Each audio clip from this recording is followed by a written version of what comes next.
Alright, in this video I'm going to go over how to defend an angle 1 attack. Angle 1 is when you're holding the knife and you're swinging from your shoulder down to your hip. Doesn't matter which hand, but it's coming from the same side. So you're not across your body, but you're on that same side swinging down in a diagonal motion to your hip. So this would be a slash. This can be done from either a reverse grip or a normal grip. Both are going to be gone over. To practice this in the air, you don't need any sort of weapon. You would be empty hand and your attacker would have the weapon. So in the air, as that person is throwing their attack, you're going to step back and you're going to evade. So you're taking your back leg, you're stepping back, and you're leaning away from the attack to get out of range. That way you don't get hit. So you're leaning backwards, step back, and let that strike pass. As soon as that knife passes your head, or whatever weapon they have, as soon as it passes your head and you have been cleared, you're stepping in, you're shuffling forward, and you're going to pin the arm. So with whatever hand is in the front, right now I have this foot in the front, so this hand would be in the front. I'm going to step in and I pin the arm. When I pin, I want to push my arm into them, so that way it's creating resistance. That way they can't come back and attack you. Also, it knocks them off balance if you come in with enough force.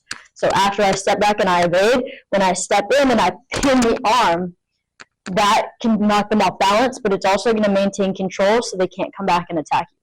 From here, you can throw any sort of attack, punch, elbow, kick, knee, whatever. Then you're using this hand that's pinning to underhook and then go through the disarm. Step back, evade, step in, pin the arm, underhook, disarm.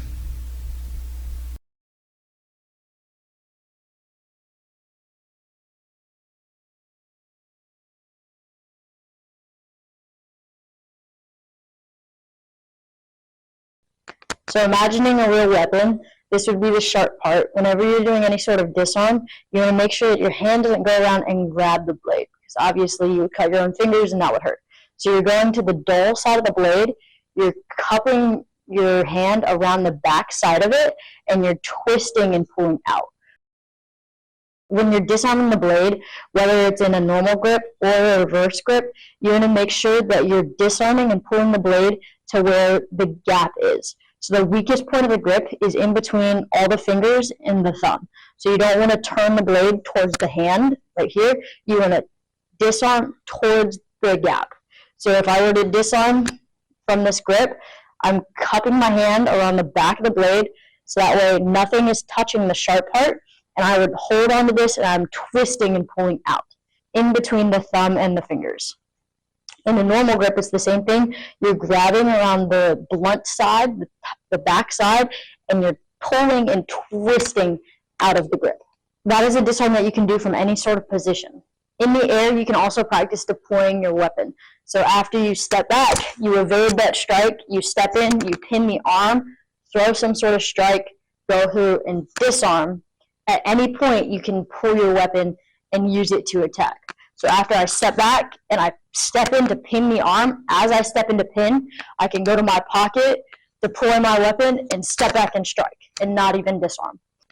Another time that you could deploy your weapon is after you step back and you pin the arm, then you go through, you underhook right here.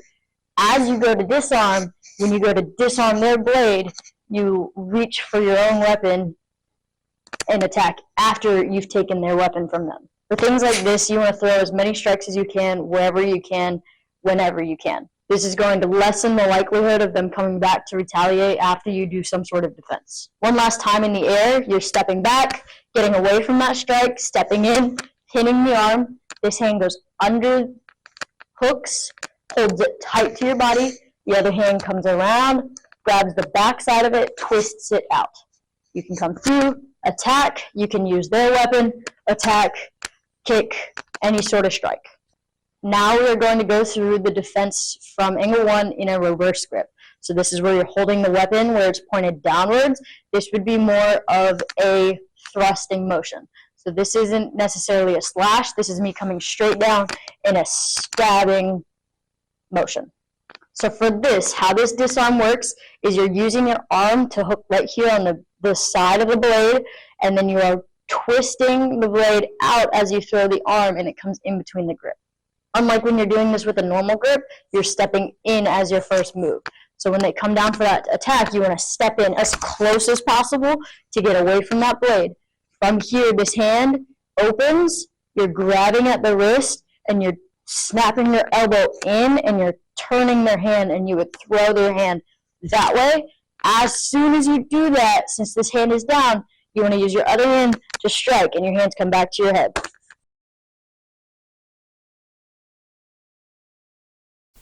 Step in, block, grab the wrist, throw the arm. Now this disarm only works from angle 1 if they are holding it in a reverse grip. This doesn't work if it's in a normal grip, because when you're in a normal grip, if you were to go and hook on the bottom side, there's nothing to hook to. Because there is something sticking out from the bottom, that is what's hooking, and that's what's getting stuck when you go to throw their arm, which is what allows the blade to come free from the hand. In this video, I went through angle 1 from a normal and a reverse grip, both with disarms.